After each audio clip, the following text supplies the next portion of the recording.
Alemlerin Rabbine hamd, onun pak Resulüne, ehli beytine ve tüm takipçilerin üzerine salat ve selam olsun.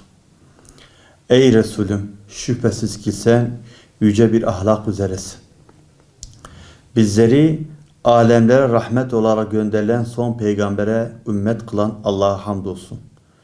O peygamber ki ahlakın, erdemin, her türlü güzel vasfın zirvesini kendisinde taşıyan, ümmetine karşı pek şefkatli ve merhametli olandır.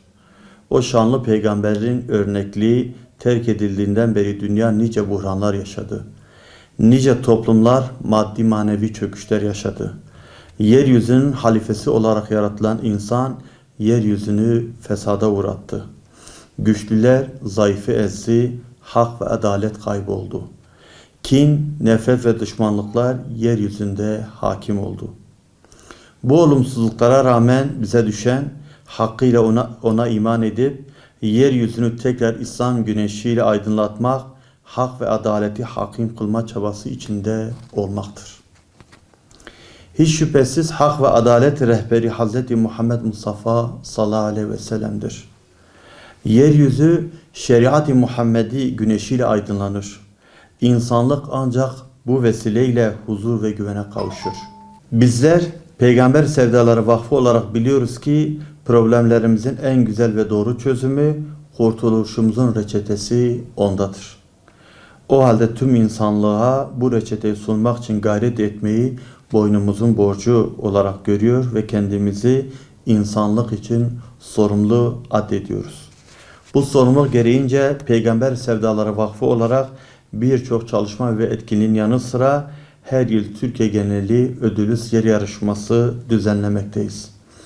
13 Şubat 2022 Pazar günü saat 11'de 11.sini düzenleyeceğimiz bu ülke yarışmaya da büyük önem veriyor ve tüm halkımızı bu anlamlı yarışmaya katılmaya davet ediyoruz. İnanıyoruz ki benzer çabalar çoğaldıkça meyvesini verecek ve insanlık adaletin karanlıklarından imanın nuruna kavuşacaktır. Gayemiz andolsun ki Allah'ın Resulünde sizin için uyulacak en güzel bir örnek var. Ayetinde ifade edildiği gibi ondaki örnekliği herkesin okumasını, bilmesini sağlamaktır. Şüphesiz Allah ve melekleri peygambere salat etmektedir. Ey iman edenler, siz de ona salat edin ve içtenlikle selam verin. Ayetinin gereği olarak yarışma kitabımız okundukça peygamberin salat ve selamlarla anılmasıdır. Taptaze dimağlara peygamber sevgisini aşılamak ve onun en büyük önder olduğunu ve model alınması gereken en seçkin zat olduğunu işlemektir. Onu tanıyanlar daha iyi tanımasına, ona bağlı olanların muhabbet ve bağlılığın daha da artmasına vesile olmaktır. Alemlerin sultanına, Habibi Zişan'a binler salat ve selam olsun. Ve dahi onu okuyup hayatına anlam katanlara, onun rehberliğinde yolculuk yapma bahtiyarlığına erenlere selam olsun. Düzenlenecek olan bu anlamlı ve güzel yarışmanın hayırlara vesile olmasını ve bu etkinliğe katkı sunan herkesten Yüce Rabbimizin razı olmasını diliyoruz. Yarışma 3 kategoride gerçekleşecektir. Birinci kategori 4. ve 5. sınıflar. İkinci kategori 6, 7 ve 8. sınıflar. Üçüncü kategori ise lise öğrencileriyle örgün eğitimde okumayıp 2005 ve daha sonra doğumlu olanlar. Son kategorimiz olan 4. kategori ise belirtilen eğitim durumları dışında kalanlar içindir.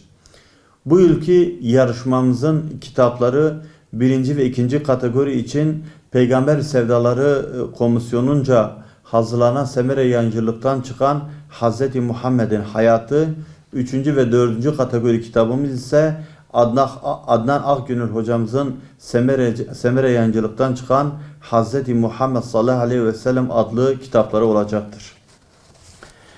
Başvuru koşulları ve genel bilgiler. Yarışma başvuru işlemleri 8 Ekim 2021 Cuma günü başlayacak olup 31 Ocak 2022 tarihleri arasına kadar devam edecektir. Yarışmamıza başvuru vakfımızın web sitesi üzerinden yapılacaktır. peygambersevdaları.com.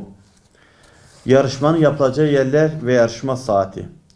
Yarışma Peygamber Sevdaları Vakfı'nca peygambersevdaları.com web sayfasında yayınlanacak olan yarışma merkezlerinde 13 Şubat Pazar günü saat 11 ile 12 saatleri arasında erkek ve bayan ayrı ayrı salonlarda olmak üzere tek oturumda aynı anda yapılacaktır. Ayrıca yarışmacı kardeşlerimize yarışmaya giriş yerleri e-posta, SMS ile bilgilendirme yapılabilecektir. Yarışmanın gerçekleştirilmesi. Birinci ve ikinci kategoride 60 soru 90 dakika cevaplama süresi. Üçüncü ve dördüncü kategoride 75 soru ve 90 dakika cevaplama süresi olup puanlama 100 üzerinden olacaktır. Yarışmamızın ödülleri. Yarışmamızın ödülleri Türkiye geneli olarak dağıtılacaktır. Ödüllerimiz şunlardır. Birinci kategori 4. ve 5. sınıfları ilgilendiren, öğrencileri ilgilendiren ödüller. Dizüstü bilgisayar, bisiklet, tablet, akıllı bileklik, saat gibi toplamda 400 ödül. İkinci kategori 6, 7 ve 8. sınıf öğrencilerini ilgilendiren kategorimiz dizüstü bilgisayar, bisiklet, tablet, drone, teleskop gibi toplamda 600 ödül. Üçüncü kategori lise grubundaki öğrenciler ile 2005 ve sonrası doğumlular dizüstü bilgisayar, çeyrek altın, drone, teleskop gibi toplamda 150 ödül.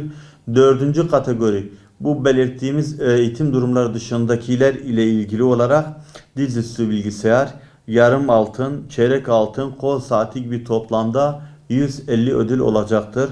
Toplam ödül sayımız 1300 olarak belirlenmiştir. Herkese şimdiden bu hayra vesile olan ve olacak tüm kardeşlerimize Allah-u Teala hayırlarını kabul buyursun.